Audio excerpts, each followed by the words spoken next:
Question. What do bunny rabbits, cheerleaders, grunge, and Drew Barrymore all have to do with each other? This photo shoot I did for Pop Magazine's 20th anniversary cover story. Now, I met Drew Barrymore for the first time on this shoot, and I have grown to, well, I don't know, I always loved her. Mad Love was one of my favorite movies as a teenager and young girl. And of course, E.T., duh. And then Never Been Kissed and 50 First Dates and all of the Wedding Singer, all of the pretty much movies she's ever made. Charlie's Angels. So when I got to meet her and shoot her for this shoot, I was ecstatic.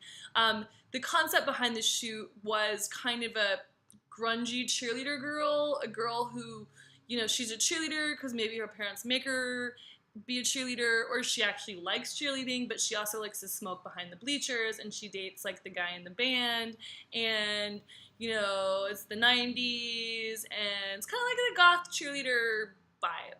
And so I was super stoked when Drew was into it and up for it and played with us. We had an amazing hair and makeup team. We had Garen, not Garen, Orbe, sorry, don't kill me, Orbe, who was one of the best hairdressers in the whole wide world ever, with Garen and Guido.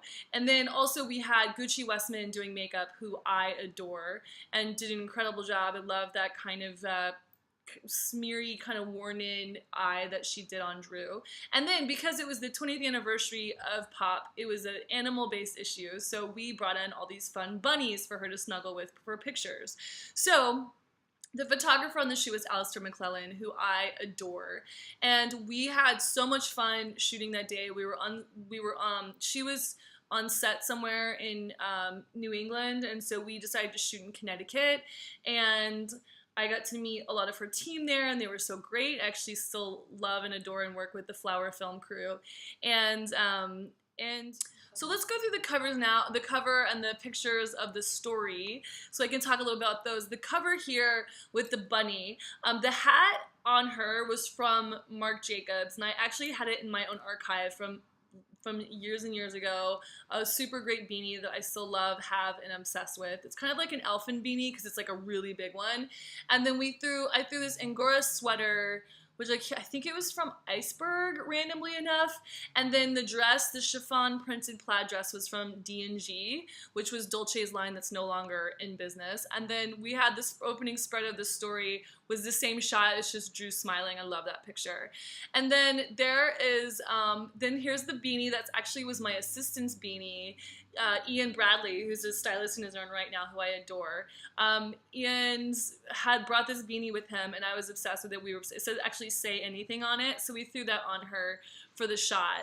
And then I had found this Mickey Mouse, classic Mickey Mouse, navy and gray sweatshirt at Screaming Mimi's, which was one of my favorite vintage stores, is one of my favorite vintage stores to go and pull from in New York. So I had pulled that, and she actually ended up buying this on the shoot, which I thought was super fun. And then here's a full length of the other outfit that we ended up doing for the cover. It's the Marc Jacobs beanie, it's the Iceberg Angora sweater, and then the Dolce dress, and we put it with like a super kind of thick legging to kind of give that goth vibe. And then we had the studded Converse from Biss, which is one of my favorite stores in the world in New York. And Biss does all sorts of great grungy Converse and studs them up in cool ways. So, you know, we're doing Biss and bunnies, I would say. And then on this shot where she's kind of licking the Gatorade, she has on a flannel that I got a long time ago from Double RL, and my personal mascot uniform. I wasn't a cheerleader in high school, or actually junior high. I was a mascot, and this was my junior high school mascot uniform that I had to wear to school the day that we had games, because I wasn't allowed to wear my full mascot uniform, but I was supposed to, but all the cheerleaders wore their uniform, so I had my own version, and this was it. So that was the top. Here is the shell of that. She actually doesn't smoke. We asked her to smoke for the character, and she was such a professional that she did it. So then you have her here again. This is another great shot. I love this shot with the Gatorade. Alistair McClellan kind of brought the Gatorade and all that kind of stuff because they were like super great 90s like suburban props, and I thought they kind of fit the character. Now, the whole day rained, and so lighting was a little bit, we were running in and out of the house where we were set up just because of the actual lighting problems with the rain and the actual rain and trying to find the good light. And at the end of the day, this beautiful shot happened. Again, this is Drew in my sweatshirt from my junior high school, Lake Highlands Junior High School. This was my mascot sweatshirt that I would wear again on game days, and my own pom-poms as a mascot. I was a Wildcat. But this beautiful picture happened, and I thought the makeup was amazing. Gucci and Orbe threw her hair up into a messy ponytail, and it's one of my favorite shots.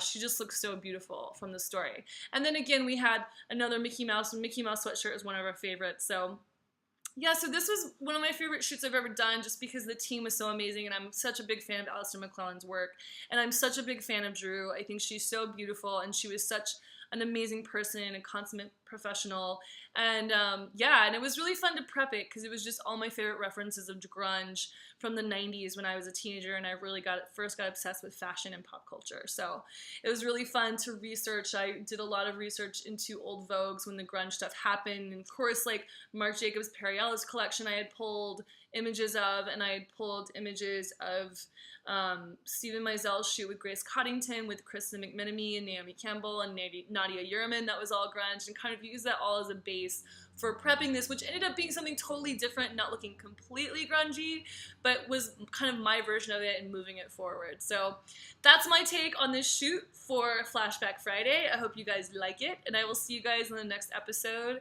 of Flashback Friday. Check you later.